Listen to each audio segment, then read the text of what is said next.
In gergo tecnico è la legge regionale numero 6 del 2017. Per tutti, fin dalla sua emanazione, era stata la legge del prima ai veneti nell'accesso agli asili nido.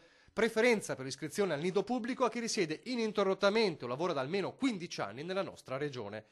Oggi la mannaia della consulta è calata sulla norma. Sentenza 107. Quella legge è incostituzionale perché contrasta con il principio di uguaglianza.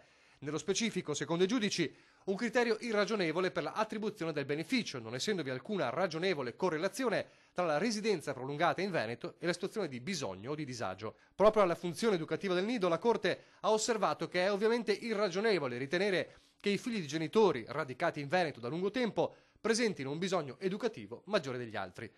L'opposizione in regione, per bocca del capogruppo del PD Stefano Fracasso, va subito all'attacco.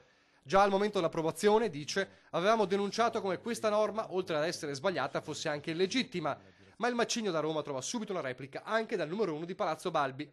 Prendiamo atto con rispetto della sentenza, dice il governatore Luca Zaia, ma è lecito anche dissentire e osservare che la residenza di 15 anni in Veneto è un principio di civiltà. Sembra che questo sia un elemento di razzismo, di diseguaglianza, ma non è così, perché se noi pensassimo ad esempio di avere un posto solo a disposizione in un asilo e lì arrivassero due cittadini, uno che è residente da più di 15 anni e che ha un figlio e è residente da più di 15 anni in Veneto, e un altro cittadino che magari è arrivato ieri mattina e a parità di reddito entrambi cittadini, a me risulta che il buon senso ci dica che dobbiamo dare il posto, quell'unico posto libero, prima a un Veneto, che può essere un Veneto da generazioni oppure un nuovo Veneto, magari un immigrato arrivato da più di 15 anni, e poi a tutti quelli che vengono dopo. Invece la consulta dice che davanti a quel posto libero non è giusto chiedere come priorità ai due che se lo contengono la residenza, ma bisogna darlo a quello che è appena arrivato. Io penso che questo vada contro tutti i principi.